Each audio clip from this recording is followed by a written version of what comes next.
of the blood. Through the blood of Jesus, I have been redeemed from the power of the enemy. Through the blood of Jesus, all of my sins have been forgiven. Because I walk in the light as he is in the light and have fellowship with my brethren. The blood of Jesus, the Son of God, cleanses me now and forever from all sins. Through his blood, I am justified. Through his blood, I am sanctified. This time, no, so atong pag-partake sa communion na mo ni atong time na atong invoke ang atong covenant dihap ng Lord natong remember ang gibuhat ni Lord sa cross through sa atong pagpartake sa communion. In 1 Corinthians 11:20 to 26, for I received from the Lord what also passed unto you. The Lord Jesus, on the night he was betrayed, took bread, and when he had given thanks, he broke it and said, "This is my body, which is for you. Do this in remembrance of me." In the same way, after supper, he took the cup, saying, "This cup is the new covenant in my blood. Do this whenever you drink it in remembrance of me. For whenever you eat this bread and drink this cup, you proclaim the Lord's death until he comes." Now, let's partake the bread and drink the wine. Come on, let's pray. Sharabababa, yes, Lord. Shandarayarabababa. Heavenly Father, thank you for this opportunity, Lord God, of asking your blood over our life. As we take this bread, we remember his body that was given for us. Thank you. Thank you for his sacrifice and for the life we have because of you, Lord. Thank you for this cup and nag-remind sa mga sa blood ni Jesus that washes away our sins. We are so grateful for your forgiveness, Lord. Also, Lord, we declare healing sa matag usa, Lord, nga nagipangbati. I declare sickness body, Lord, sa matag usa. There's no more cancer, any sakit nga nabati, Lord. Lord God, by your blood, we believe it, we claim it, Lord. I declare, Lord, deliverance sa tanan nga giatubang nga mga sala, Lord, mga bandages, mga addiction for sexual sin, drug addiction, addiction sa pornography, give freedom anang nga mga addiction, Lord. Thank you also, Lord, for the mind of Christ within us, Lord. We declare, Lord God, that the backbone of poverty be erased by the blood of Jesus. Thank you for healing, protection, and long life and restoration of families. Thank you, Lord, for the miracles, babies, husband, and wives. Thank you for multiplying ministry and ministry, Lord, in Jesus' name, amen.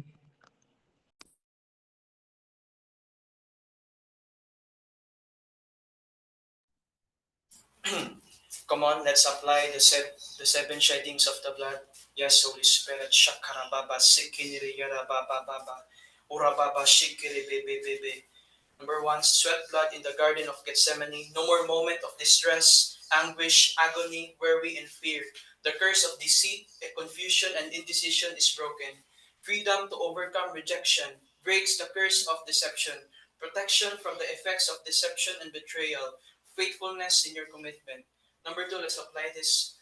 Blood from his back because of the 39 lashes. Physical healing from all sickness. Healing from all kinds of sickness brought by generational curses. Breaks the yoke of slavery and all bondages. Redemption from sin.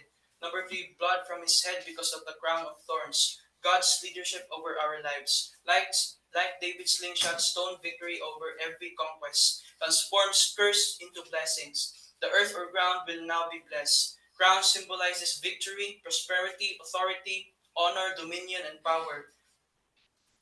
Intellectual, professional, ministerial, political, economical, breakthrough, and victory.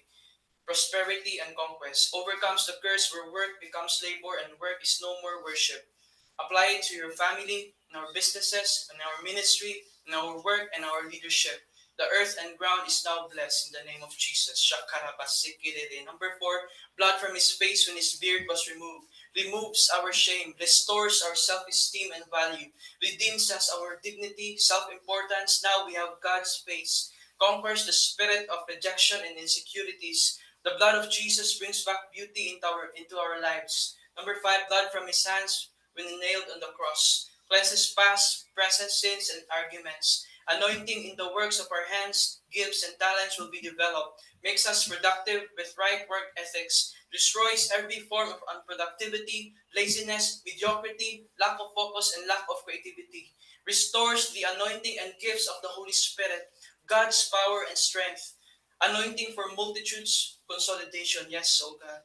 blood from his feet when nailed on the cross, restores our lives in the right path, center of God's will, always in the divine purpose and perfect will of God. We will always walk in his truth and his righteousness in the name of Jesus. We will always be in the place what God wants us to be. Never miss his divine appointment.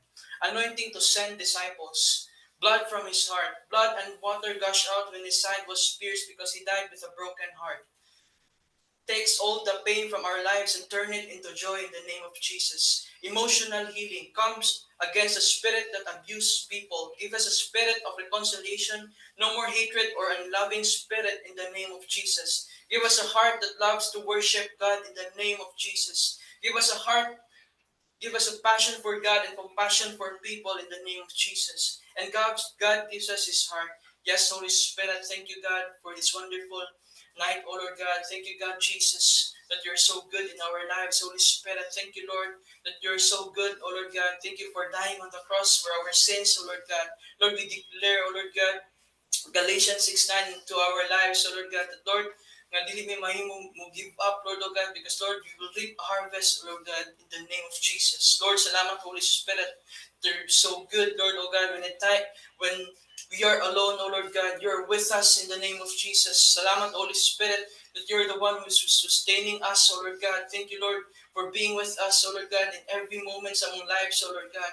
Lord, we declare, oh Lord Jesus, that Lord, you have said in your word, Lord, in Psalms 23, Lord, oh God, that Lord, that you led us, Lord, in the paths of righteousness for your name's sake, in the name of Jesus. Lord, oh God, we will never become discouraged, whatever circumstance we're going through, Lord, in the name of Jesus. Because, Lord, Holy Spirit, oh Lord God, ikaw, Lord, oh God, Lord, ang reason, Lord, oh God, why are we doing this in the name of Jesus. Thank you, Lord, oh God. Give us strength, wisdom, in everything, Lord, oh God, that we do, Lord, in the name of Jesus. Lord, we thank the lives of our pastors, Pastor Non and Pastor Ratini, together with Isa and David, Lord. We declare, Lord God, that, Lord, oh God, that their territories, Lord God, will expand in the name of Jesus. So Lord God, we declare abundance, blessing, Lord, in the name of Jesus over their lives, oh Lord God. Thank you, Lord, oh God, for the lives, oh Lord God, Lord, for all the leaders, oh Lord God, 1441728, Lord, in the name of Jesus. We declare, Lord God, Lord, that we will hit our goals, oh Lord, in the name of Jesus, oh Lord God. Lord, the moment that, Lord, we will become persistent, Lord, in doing good things, oh Lord God. Lord, you will reward us, oh Lord, in the name of Jesus. Thank you, Holy Spirit. Lord, ikaw, Lord, among please, Lord, oh God, and not the people, Lord, in the name of Jesus, oh Lord God. Thank you, Lord, for everything you've done into our lives, Lord God. We surrender everything to you, Lord, Holy Spirit, Lord God. Lord, strengthen us from the inside out, oh Lord God. Change our minds every day, Lord, oh God. Lord, renew ourselves, oh God. Renew our strength, Lord. Renew our minds in the name of Jesus. Lord, you are our number one source, Lord, oh God. We will not depend on our own strength, but Lord, we will depend on you only, Lord, in the name of Jesus. Thank you, Lord God, for everything, Lord. In Jesus' name we pray. Amen and amen. Let's open our mouth. Let's continue to pray. PowerPoint number 2. Father, in the name of Jesus, we declare the power and anointing of the Holy Spirit over a man and woman of God, Pastor Non and Pastor Artini, together with Isa and David, and every New Gen primary leaders, policy leaders, every family, and everyone connected to this ministry and this grace, we will experience all around prosperity. We declare wisdom, discernment, and power to do purpose and produce great exploits in Jesus' name.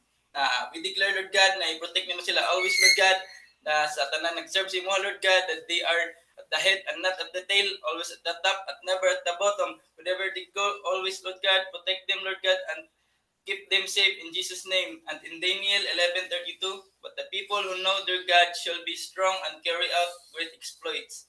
We declare that you will avenge us, Lord. We declare that your word in.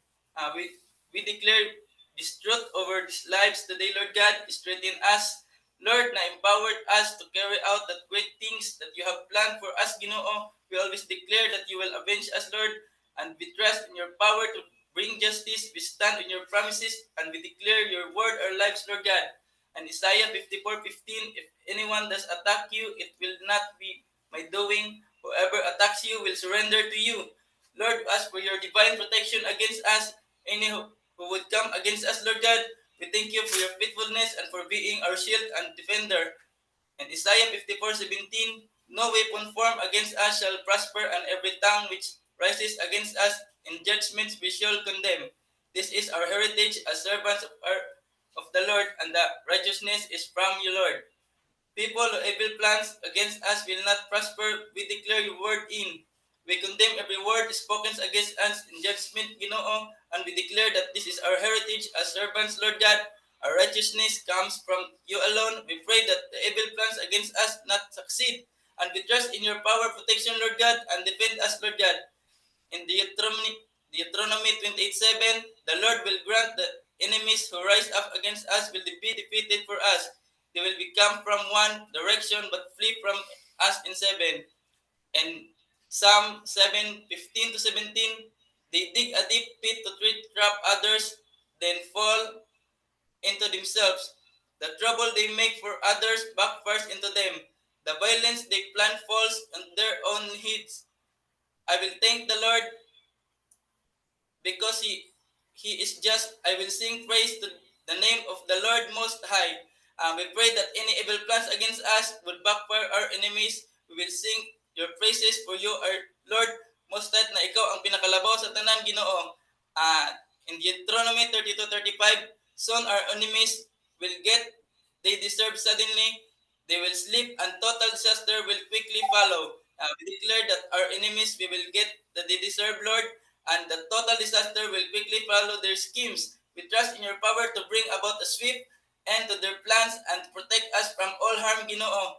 Thank you, Lord, that we invoke our covenant with you and we believe that we will never be defeated. We are always victorious. In Jesus' name we pray. Amen and amen. Let's continue to pray. Prayer point number 3. Father, in the name of Jesus, we call out to the godly, sold out, strong, wise, commented, and primary 1 to 2 cell leaders and 1 to cell leaders. We pray for 1,000 cell leaders this year. Leaders who are spiritual and not emotional. Let your word be the final authority in our lives. We will work by faith based on your word. We will enjoy solving problems and delivering results. We will break our own records and set new records. Holy Spirit, empower us with your power and grace to produce produce leaders. Lead the anointing to the produce world-class leaders and multimillionaires and find expression in our lives in the name of Jesus. Praise the Lord. Blessed are those who fear the Lord, who find great delight in His commands. Their children will be might in the land. The generation of the upright will be blessed. Will riches are in their houses, and their righteousness under in endures forever. In Psalms chapter 112, verse 1 to 3. Uh, Praise the Lord. Blessed are those who fear the Lord, who find great delight in His commands. Their children will be mighty in the land. The generation of upright will be blessed. Wealth riches are in their houses, and their righteousness endures forever. Thank you, Lord. Thank you, Lord. And I pray every leaders will be measured, and I elevation that Lord sa imo, Lord. Lord, I pray na understanding ng anong serve me, Lord, na ay word na gi-hold sa life na whatever man ang imong buhaton, they will submit to you. Ingon ta sa Proverbs 3 to 6, 3 to 5 to 6, trust in the Lord with all your heart and lean not on your own understanding. In all ways, submit to Him and we will make your paths straight. And Holy Spirit, open our eyes to the things na i-unseen and makasabot mi sa imong way na dili maka-shaken and even ma-worry because we understand na naami sa right, Lord, foundation ni mo, Lord. In Jesus' name, Amen. Prayer point number 4. In the name of Jesus, we pray for our nation, Philippines. We pull down every stronghold, every works of the devil in Jesus' name. We pray for godly leaders that truly serve our nation with integrity. We call on the blessing and the favor that you have prepared for our nation, God. Yung ka sa Psalm 5 verse 12, for you bless the righteous, O Lord. You cover him with a favor as with a shield. Yung po ka sa Psalm 90 verse 17, May the favor of the Lord our God rest on us. Establish the work of our hands. Yes, establish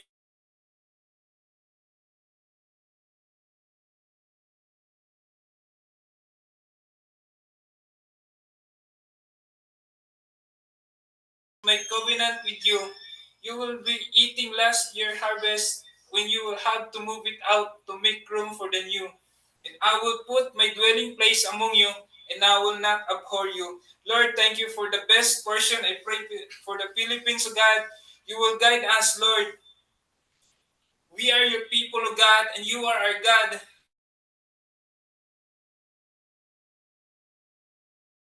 For this journey, Lord, Lord, dili minimo i-allow sa mga dautan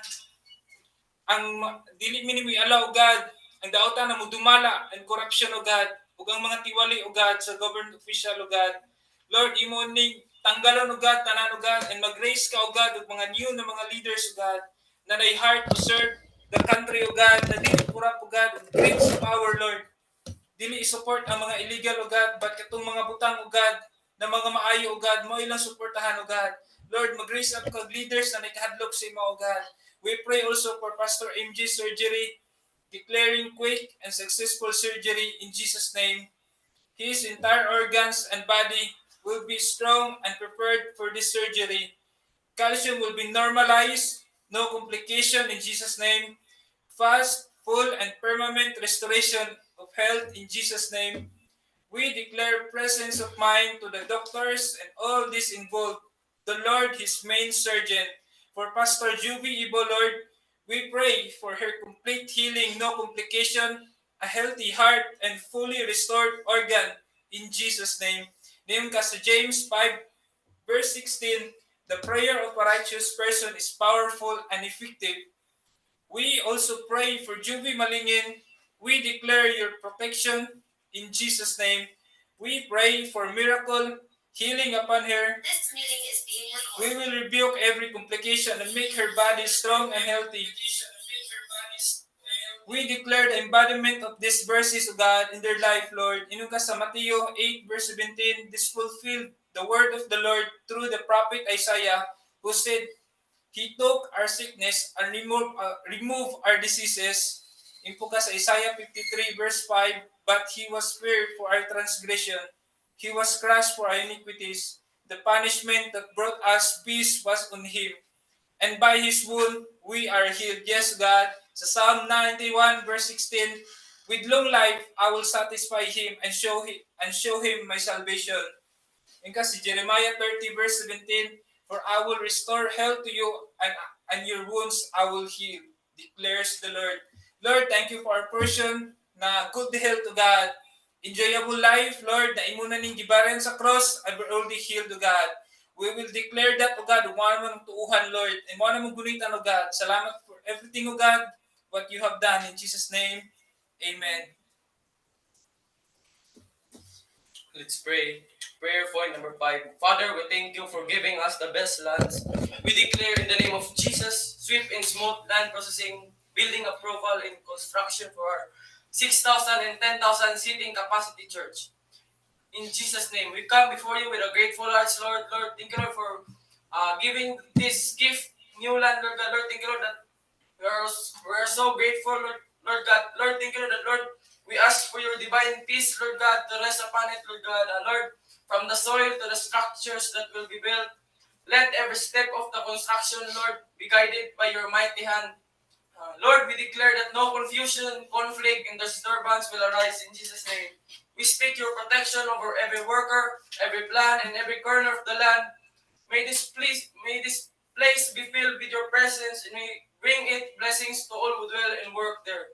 In Jesus' name, we entrust everything into your care, Lord. Lord, claiming peace, Lord, order and favor, Lord God. Lord, that there will be peace in the construction in the land, that no one will cause trouble in the name of Jesus. We declare the favor of God in the favor of men, favor from government and private institution in Jesus' name.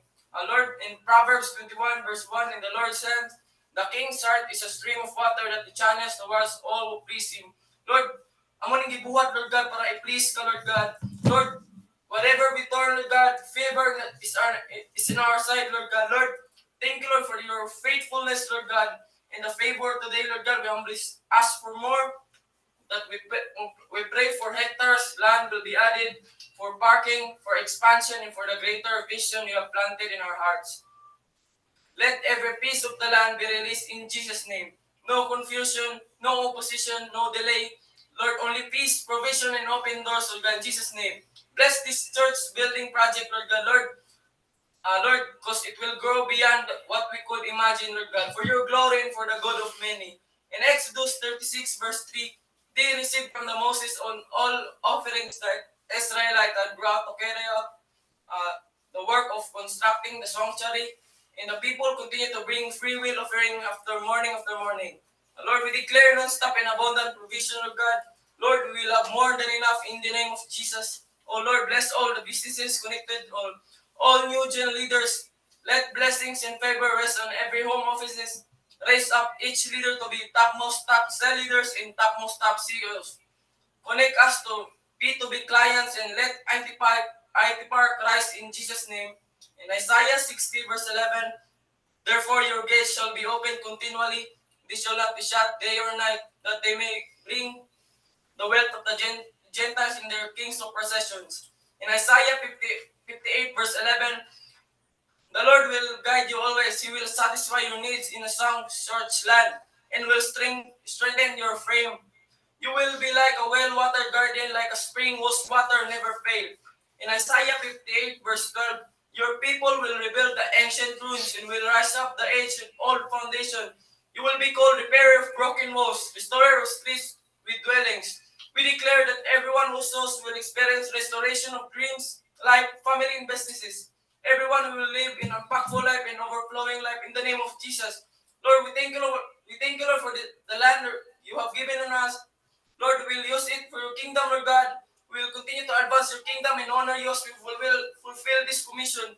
Lord, as we do this, your purpose and vision give us more strength. Lord, as spiritually convicted, Lord God, Lord, that nagsugod pa lang ka, Lord, na lagan kay buhaton na greater things, Lord God, wonders and miracles that cannot be counted. In the name of Jesus, we will multiply for you, Lord. Empower us with our hearts and minds.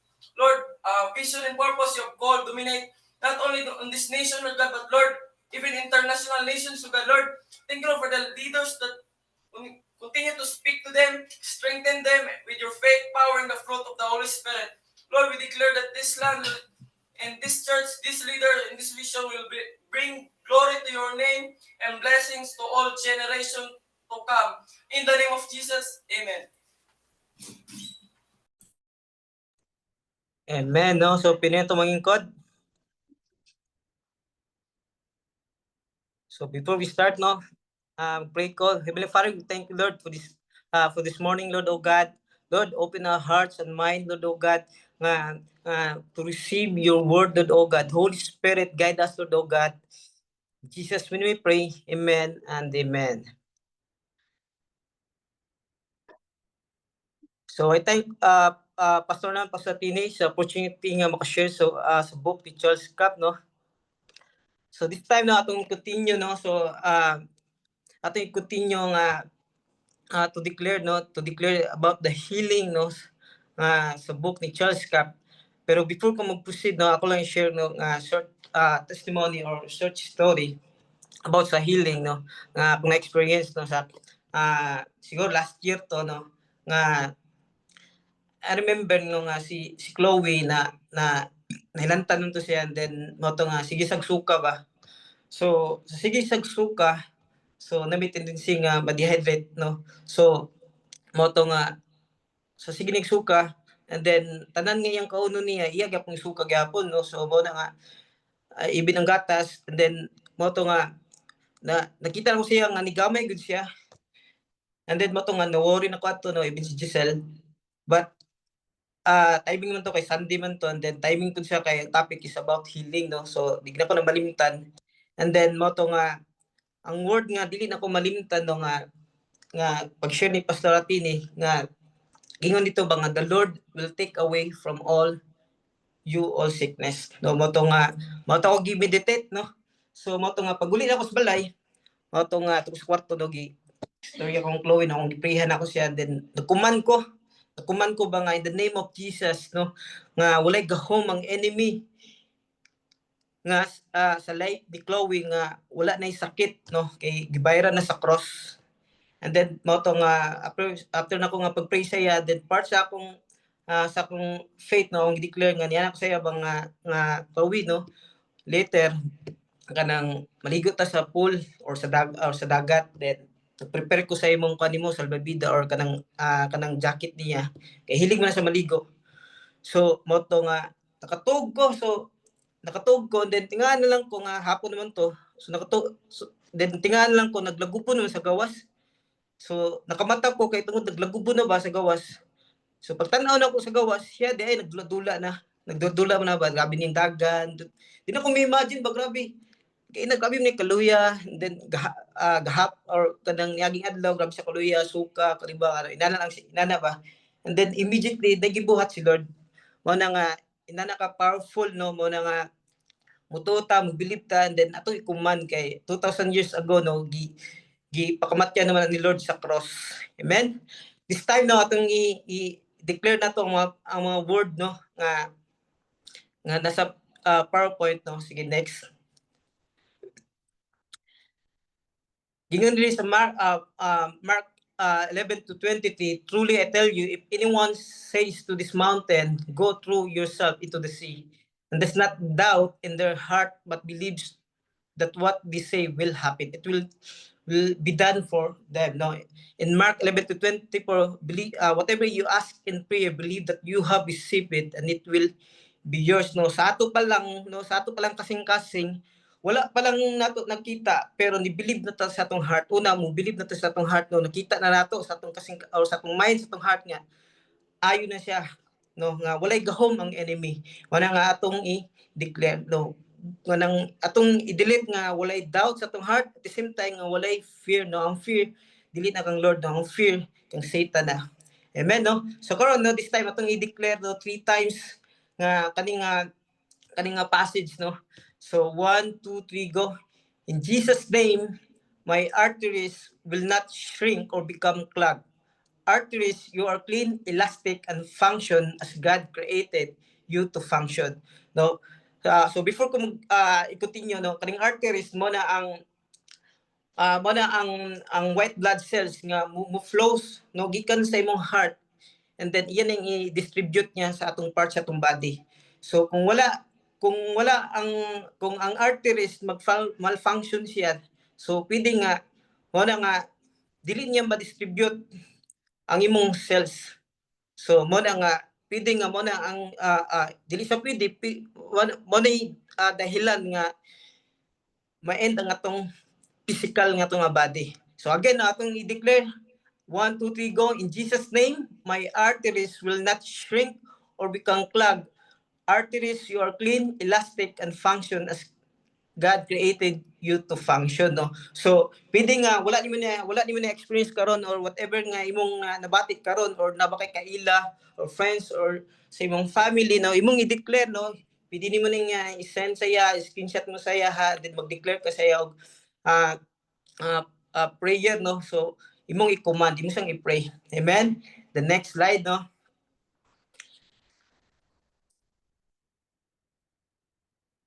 So, allow me to share no Romans 6:13-14. Do not offer any part of yourself to sin as instrument of wickedness, but rather offer yourself to God as those who have been brought from death to life, and offer every part of yourself to Him as an instrument of righteousness. For sin shall no longer be your master, because you are under the law, but under grace. No, amen. No, sininit kaayo no. So nga majority diri mga leaders naman ning nadiri karon no, we praise God kay no gigamit na nga to atong life nga nag-serve ta sa Ginoo.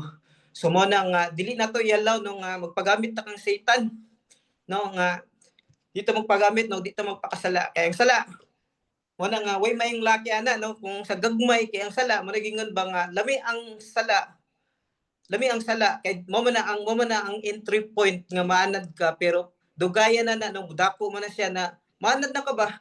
So para sa imo di na ka matablan og kuan kanang di na ka makonsensya or kanang para kanang permintin lang bahaton ba kay nga naman wala na may nagkuan sa imo mo na ang Holy Spirit dili na kay mag-remind sa imo di na kay mo kuan sa imo ba kanang siya tawag gani kanang iya kang kanang iya kang i-remind no sa imong heart sa imong mind nga dili na nindot no mo repent ka. Amen. So this time no sugod karon imo nang desisyonan nga sugod karon dili na ko yalaw nga ang gagmay nga sala nga control sa akong life. Amen. So karon no atong i-declare kani nga passage 1 2 3 go.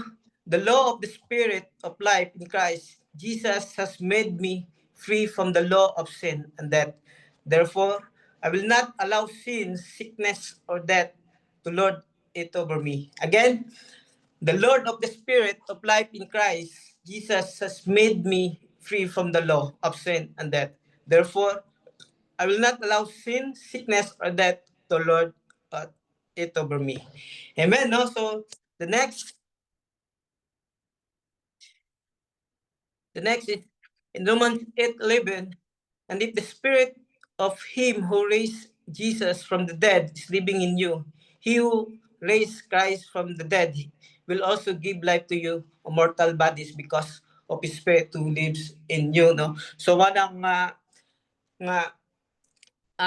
ang spirit nga nag-raise kang Jesus, no, same spirit pod nga muhil sa tuwa nga mo puy mohatag sa atong life.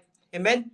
Mana nga this time no, mana nga Holy Spirit no, imo nang ikuan nimo, imo nang amigo, imo nang comforter no, kanang imo sang i-pray no. Holy Spirit, thank you, imo mapasalamaton ka. And then kanang everyday sa imong life kay nindot kay na nga even feeling nimo nga ikaw ra isa pero mana nga Holy Spirit nagubad-ubad na sa imuha no nga kung imo siyang istoryahon imo na nga mutanak ka, ask ka, may kag wisdom sa iya ha. And then I believe no nga ang Holy Spirit nga speak sa imuha no sa imong heart no pinaagi sa imong pagdevotional. Amen no. Karon let's declare 3 times. 1 2 3 go. The same Spirit that raised Jesus from the dead dwells in me, permitting his life through my veins, sending healing throughout my body.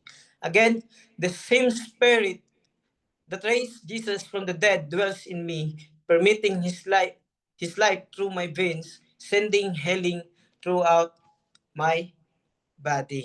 Amen. Also, again, next slide.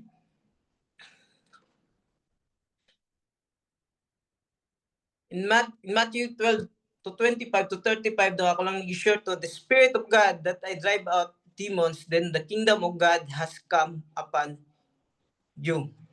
Amen, no? So, mana nga, wala nagahom ang enemy nga magsinamok sa atong life. Yes, the moment nga si Lord na ang tagiya sa imong life nimo, mana nga wala na limit, mo na nga makakuman ka. And then ayaw yalaw again no, ayaw yalaw, this is the last nga atong i-declare nato no, ayaw yalaw nga every disease no, kung nakay feeling nimo nga murag lahi man ang gibati karon no, murag kon gini ba padung gini ginana no. So ayaw sa i-declare no, imong i-declare about healing. Amen. So this time na atong i-declare 1 2 3 go. In Jesus name I forbid my body to be deceived in any manner. Body, you will not be deceived by any disease, germ, or virus. Neither will you work against life or health in any way. Every cell of my body supports life and health. Again, in Jesus' name, I forbid my body to be deceived in any manner. Body, you will not be deceived by any disease, germ, or virus. Neither will you work against life or health in any way. Every cell of my body supports life and health. Now, last, in Jesus' name, I forbid my body to be deceived in any manner. But body, you will not be deceived by any disease, germ, or virus. neither will you work against life or health in any way. Every cell of my body supports life and health, no? So this time, no, dili ta mag-end, no, sa atong part 1, no. So, tomorrow ato yung continue ang declaration. Amen. Pray ta. Yes, Lord. Thank you, Lord, sa mga declaration nga among na-receive, Lord, oh God, Lord, nga we pray nga walay gahom ang enemy sa among life nga magsinamok, Lord, oh God, Lord, nga we declare shalom sa among life, Lord, oh God, complete, Lord, oh God, Lord, nga we pray, Ginoo, nga every cells, Ginoo, Lord, oh God, nga nay nagmalfunction, Ginoo, Lord, nga imo nang alisdan, Ginoo, Lord, sa imong dugo, Ginoo, Lord, oh God. Salamat, Ginoo, nga you died the cross, Ginoo, Lord, oh God, 2,000 years ago, Ginoo, Lord, oh God, in the name of Jesus. Amen and amen.